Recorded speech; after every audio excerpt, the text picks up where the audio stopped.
Young Jables isn't a bad looking guy, but he can't seem to understand why women are so repulsed by him. What he doesn't realise is that he's actually quite a feminine man, and the feminine women he's trying to attract, they just can't help but avoid him. He noticed that his cousin, Chad Jables, is never short of female attention. He doesn't understand why this is, because Chad looks almost identical to him. Young Jables scratches his head, wondering what Chad's got that Young Jables hasn't. Stick around, cause I need that watch time. Stop right there, criminal scum!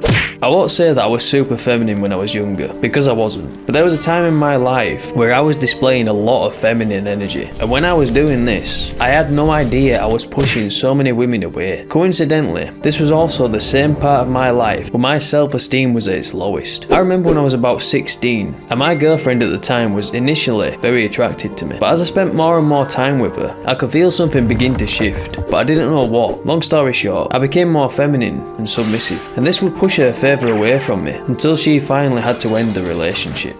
Maximus. Back in Maximus's day, there was no such thing as a feminine man. The tribe had a strict code about how men and women should behave. Men had to be the providers and protect their families. Women had to support their husbands and care for their children. This was the law in Maximus's tribe, and it was punishable by death. It was easy for him to attract women, despite being average looking and smaller than the other men. This was because he carried himself like a true masculine man. He had always been raised this way, and for centuries, his people not only survived, but they would thrive. His descendants would go on to build great empires that would be remembered for millennia. Modern society will tell you that men and women are the same, that a woman can do anything a man can do, and vice versa. This is simply not true, as men and women have different strengths, and are naturally meant for different roles. Men to be providers, protectors, fathers, women to support, to nurture, to be mothers. It is these traits that come together to set the foundations for a stable upbringing, and thus a stable society.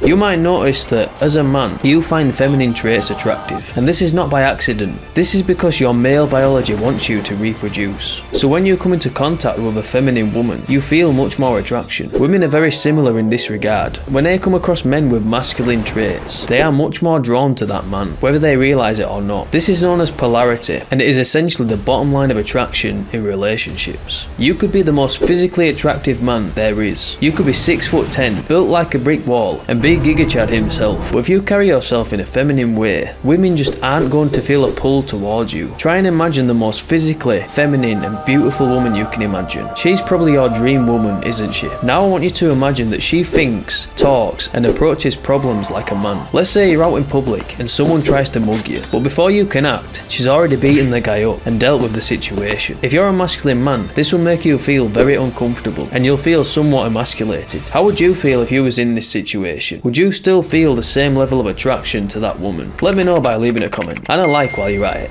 This is very similar to how a feminine woman will feel if you approach things in a feminine way. As much as she likes you, she just can't feel at ease in your presence. And in the situation I just mentioned, it would make you feel quite obsolete. If you're being feminine around a woman, you are rendering her femininity to also be obsolete, and she will feel the same kind of discomfort. As men, it's so important that we embrace our masculine role in our relationships. And to do that, we always need to keep a few things in mind. We must accept that it is our duty to provide and to protect. We must be direct in our communication, so do not hold back when expressing your opinions. Be at peace with who you are and what you offer. Be goal focused and have ambitions in life. Discipline yourself to do difficult things so that you have a greater mental fortitude. Have the capacity for love and compassion, but never let your feelings stop you from doing what must be done. Control your emotions and have mastery of your impulses. Embrace strength and reject weakness. Do all these things and you will start to become much more masculine. The world needs masculine men just as much as it needs feminine women, and when you tap into your masculine energy, suddenly the feminine women are much more attracted to you. We've briefly covered a few things that will make a man more masculine. It is in your best interest to eradicate your weaknesses. If you'd like to know more about weak traits in a man, click the video on screen right now.